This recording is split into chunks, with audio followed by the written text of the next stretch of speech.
Say that Jason Belmonte perfected it, but you can't say he invented it. Not at all, but Chuck Lande did. So growing up, I was watching Chuck bowl. He was super smooth. In my head, I can still picture how smooth he was, how low he got to the line. Very reminiscent of how Anthony Simonson does it with his spine tilt. He's super low and smooth. I don't know if he just doesn't have any back muscles or back bones or what. I don't understand. But, it was just so low and so smooth and effortless into the lane. And, of course, he could hook the ball more than anybody else. That's all I really cared about anyway. So that always was cool to me. That was the best part. So I've been a huge fan, and really everyone has been. So when I say people are proud, that's the absolute truth. Like, people say whatever they want about Jason and the other great bowlers, but he didn't start this thing. So Chuck truly is the father of the modern bowling game. So if you would please, a huge round of applause for our first MVP tonight, Mr. Chuck Lande.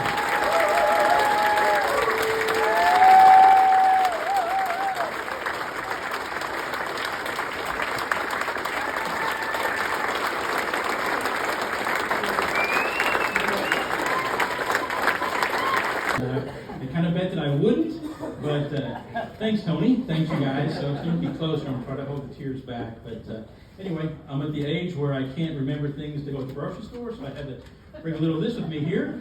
First of all, I just want to say thanks, everybody. Those of you who nominated me, I appreciate that. Bottom of my heart, thank you. Certainly, the board of directors here, this association is just incredible, right? So, round of applause for just the directors and everything, volunteers. I think we all really appreciate you guys. Additionally, special thanks to Terry, a friend of mine, a longtime friend. You're doing an amazing work with the association. As you know, I've been around working for associations, and that's how we look and see. He's not lying by far, hands on. This is the best kick-ass, well-run organization that I've been a part of, and so great job to you.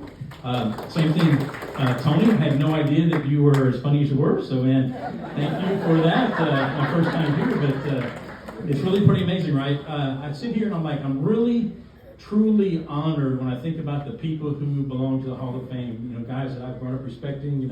Jamie right here. You got Ronnie Diamond. Ronnie. There's so many really great people I really grew up appreciating and respecting. I'm not sure I showed that in my bowling days, but certainly there's a bond there.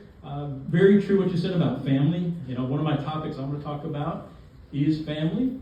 Although my family doesn't have any bowlers, I didn't come from a bowling family, and probably that's why the heck I learned to bowl two-handed, because nobody told me the right way, whatever. So seriously, I want to give a shout out. My family's here. I've got my wife, my daughter, my son, Jeremy and Jordan. My stepkids are here from Oklahoma. I've got brother-in-law, cousins, everybody here. A couple guys I want to point out.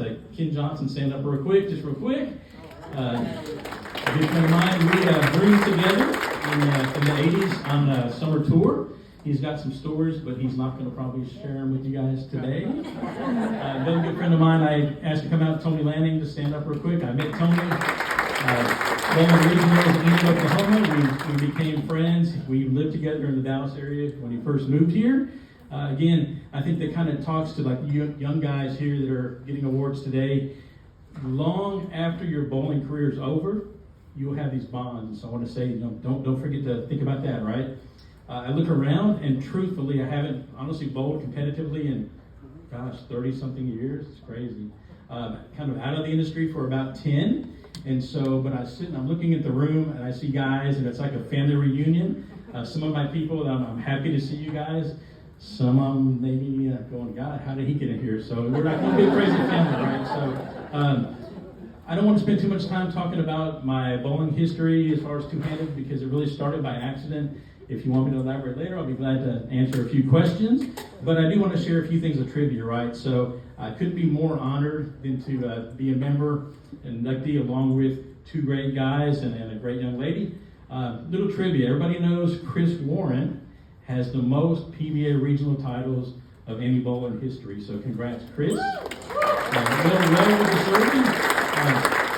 What you may not know is that in 1987, a long time ago, I won my first regional, PBA regional. I beat Chris, who was the runner-up. So if you're not familiar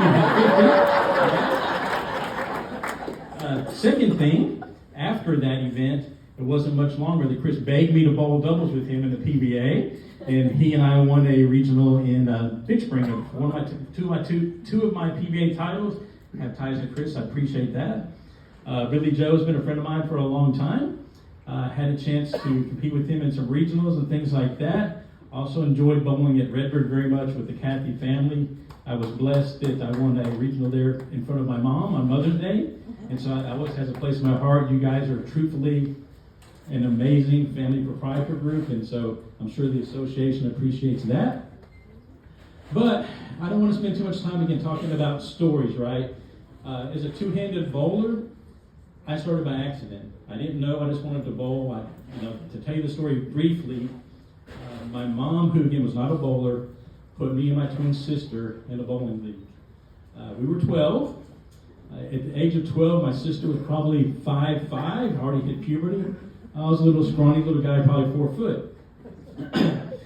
We had the genius idea to get a bowling ball. So we went to the place everybody gets the bowling balls, not Chris Warren's Pro Shop, but actually Kmart, if you guys remember Kmart. So they had a huge selection of bowling balls, every color you can imagine, right? Only thing was, my sister and I both liked purple. There was one purple bowling ball on the shelf, and rather than fight about it, my mom said, "You guys will just share it." So at the Pro Shop, the professional driller at Kmart drilled a bowling ball. My sister was taller, so they decided to go to fit her hand. Left-handed, 3 fingers. We go to league. I want to use the ball. She wants to use the ball. I want to use the ball. I try to hold it, bowl it. I can't hold it. Drop it.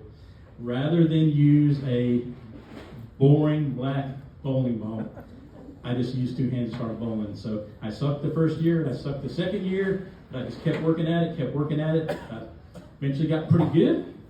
I do want to say that probably most of you guys that have been around here have a Chuck Lande story. Now, some are good, some are not so good, but everybody's probably got their first impression when they first met me. I always get a kick about hearing those.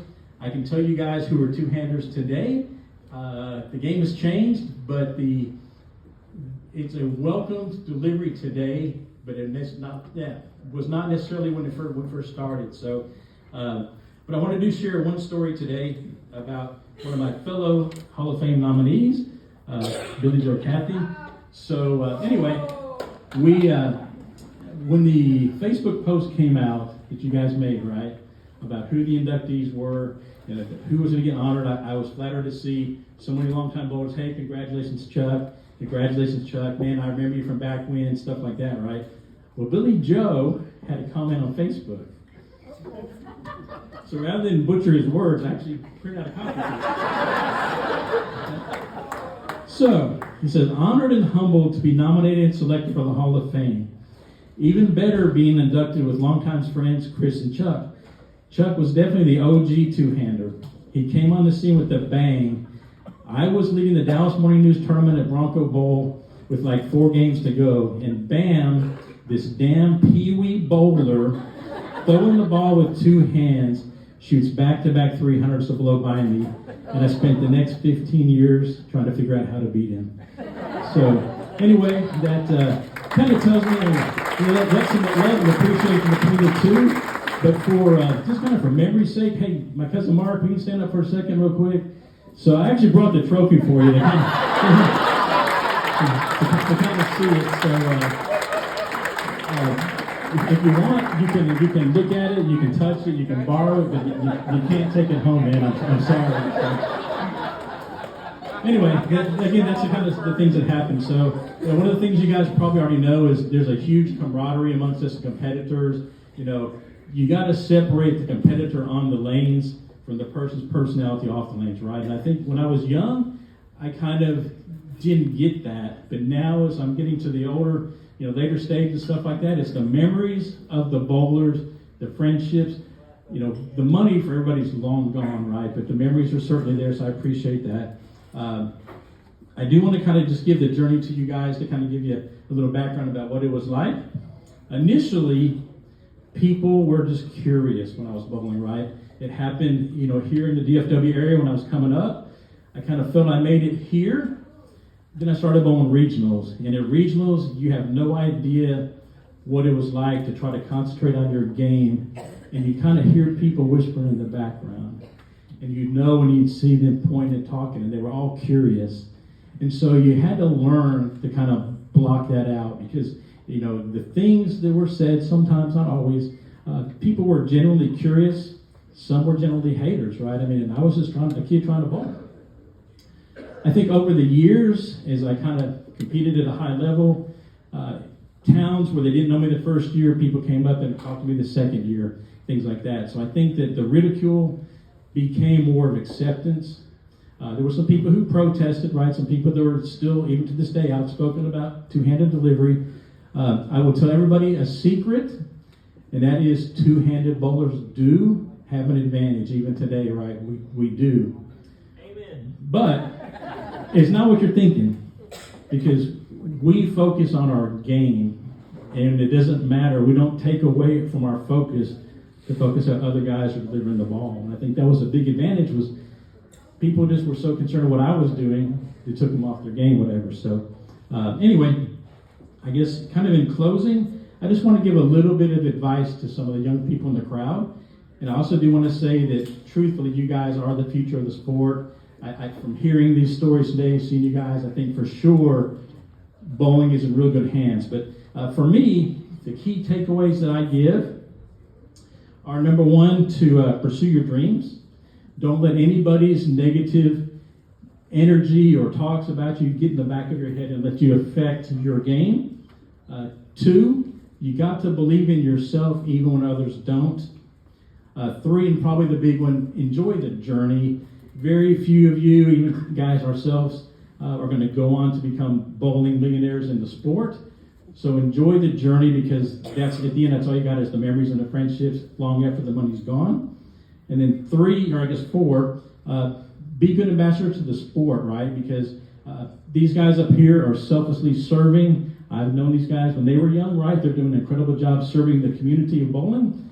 And then it's you guys' turn to raise up and make the sport better for the next generation. So lastly, before I head out, I do want to kind of say thanks to my family.